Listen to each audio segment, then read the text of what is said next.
Hello everyone, welcome back to my little channel. How's everybody doing? I hope you guys are doing amazing.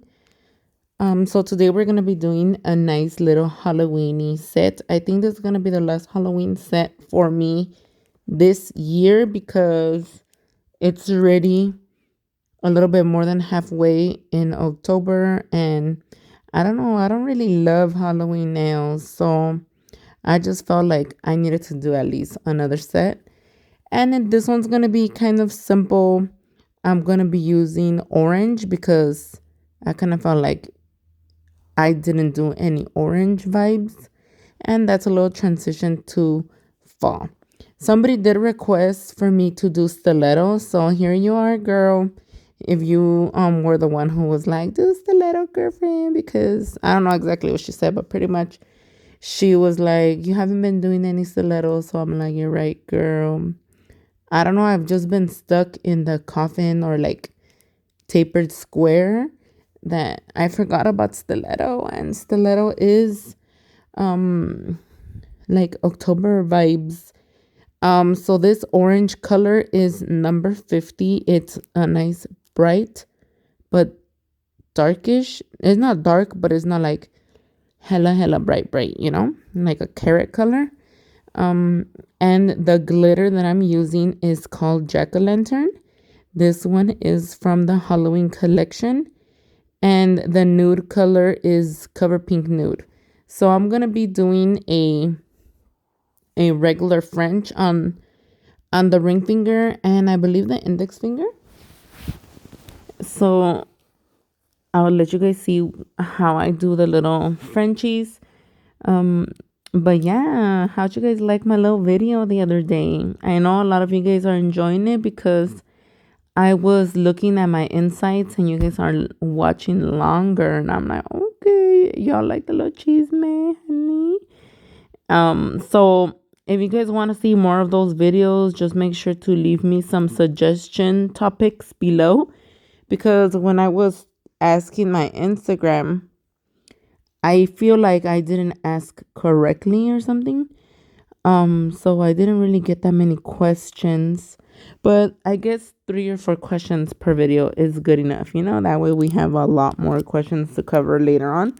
So the stupid little Frenchie, I don't know if it was a glitter or what that little dot is, but I'm like, what the fuck? Is it a dot or am I tripping?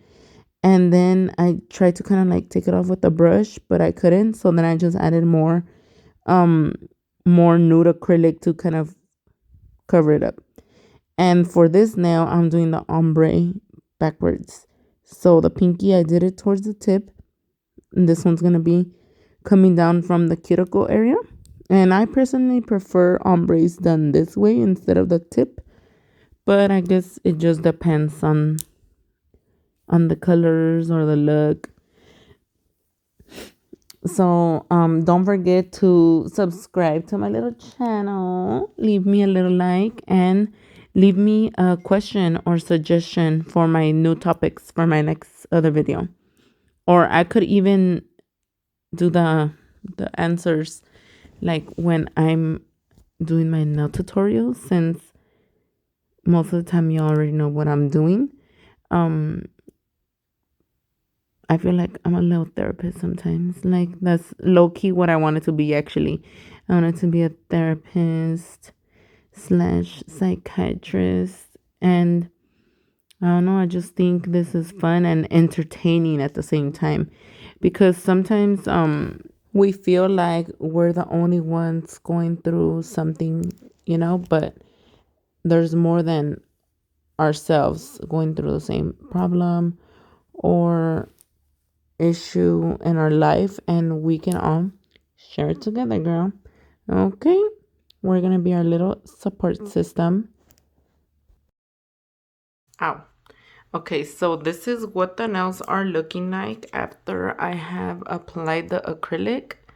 I'm not really going for like a super perfect apex application, just something on the smooth side, because again, these are just little fake fingers and ain't nobody got time to waste all my products. So I try my best to make them as smooth as possible always, so that I don't have to do too much work and I don't have to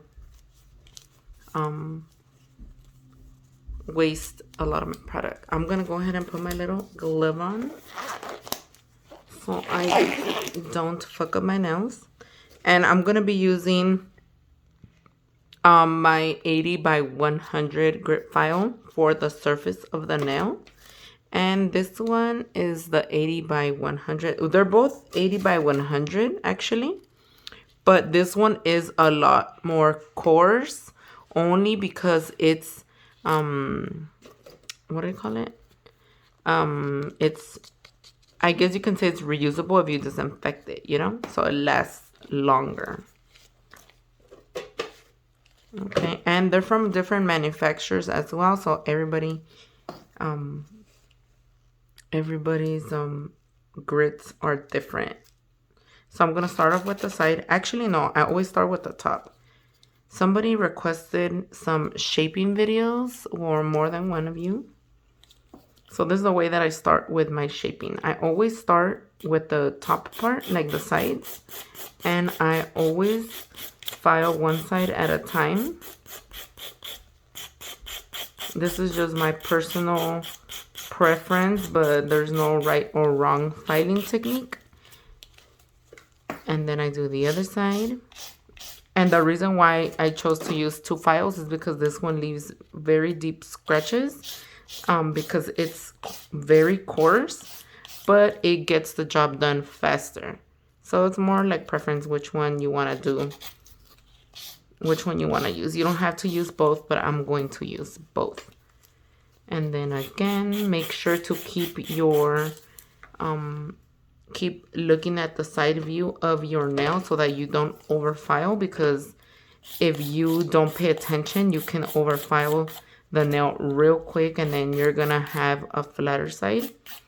And then lastly, I go on the top, and then I'm gonna go in on the sides to make it nice and straight. And you always want to make sure that your side walls are nice and straight, like this, like they match your side wall.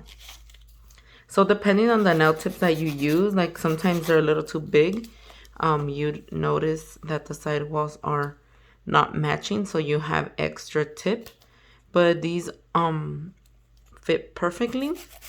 Or sometimes when you apply the acrylic, you kind of add more and it kind of comes out when you're new. So just make sure to check on that.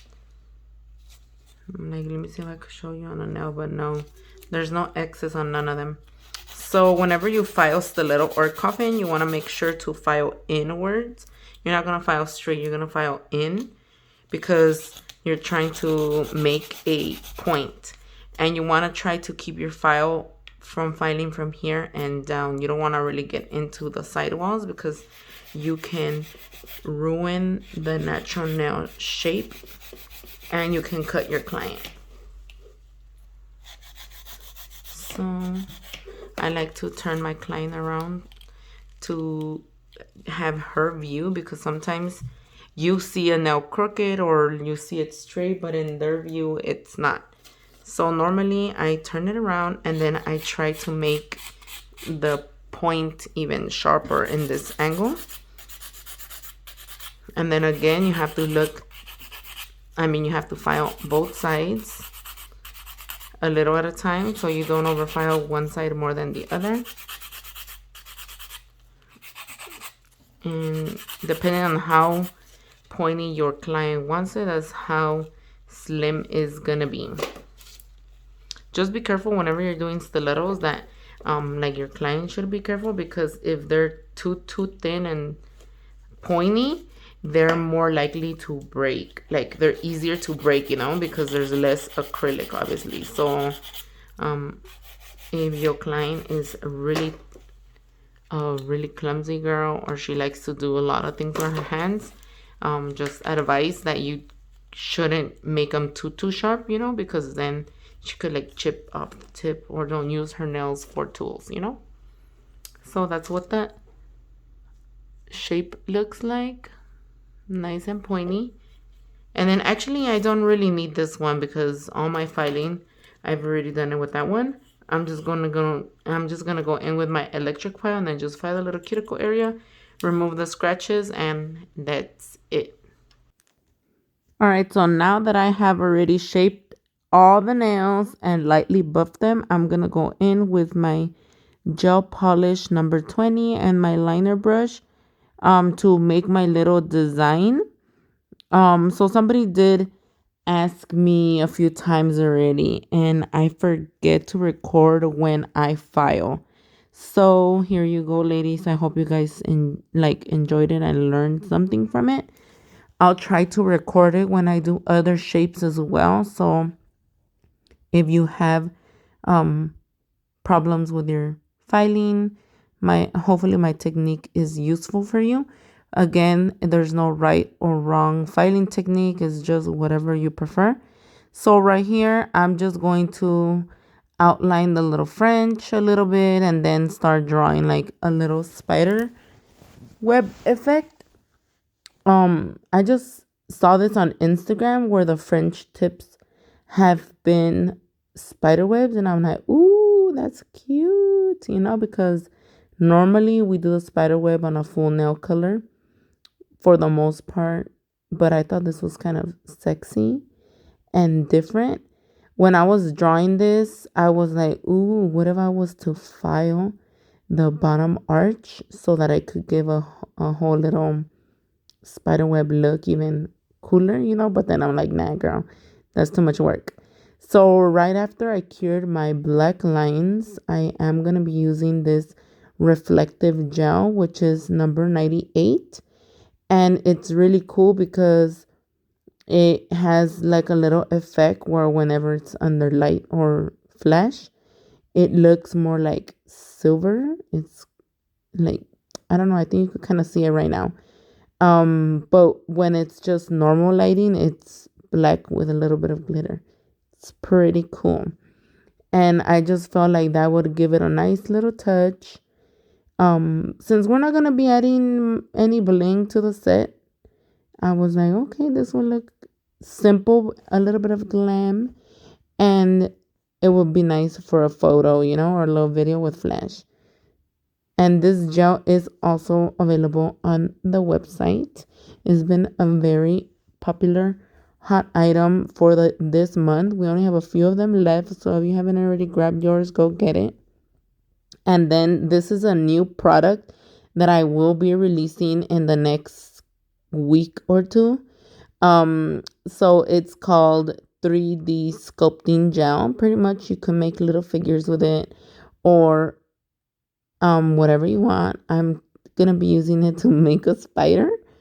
I was struggling with these ginormous nails of mine, not gonna lie. So pretty much you grab your product, and I like to use my fingers so I can roll it and stuff. Um, but based on my experience, I felt like I needed to cook that bitch in the lamp forever because it's so thick. So FYI, if you do any 3D figures, make sure to make them a little bit thinner because the gel takes a while to cook fully. But I was going for a spider, and I did something like this on one of my clients, and I told her like, damn, I wish I had this product I'm gonna be getting soon because I had not gotten it yet. I could have done her fucking little patitas from the spider with this shit. It would have been looking cool. So when I was attempting to stick them on here, I was struggling, bitch, while I was recording. And then when I was stopped because I felt like I was embarrassing myself, I would know how to fucking move it around. I'm like, the fuck, you little hoe? Why the fuck you making me look stupid on fucking camera? I don't know if that ever happens to you guys or what the fuck, but this little fucking gel was fucking with me. But you know what? I made it my bitch, and I was able to put all the little legs on perfectly. So I've been wanting this product for a long time, but I finally decided to add it to my collection of products because I don't know if you guys ever struggle with like 3D flowers in the winter because it dries hella slow.